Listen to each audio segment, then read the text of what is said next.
कुछ भी होगा आपको जरूर बुलाऊंगी।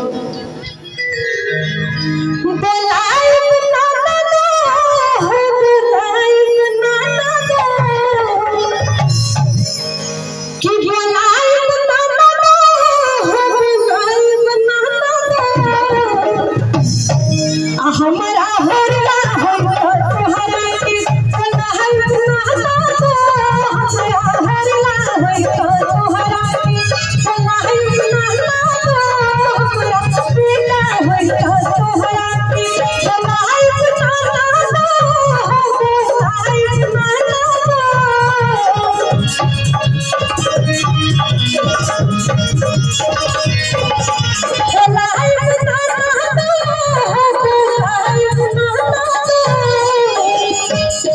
आप सभी को मेरी आवाज क्लियर सुनाई दे रही है।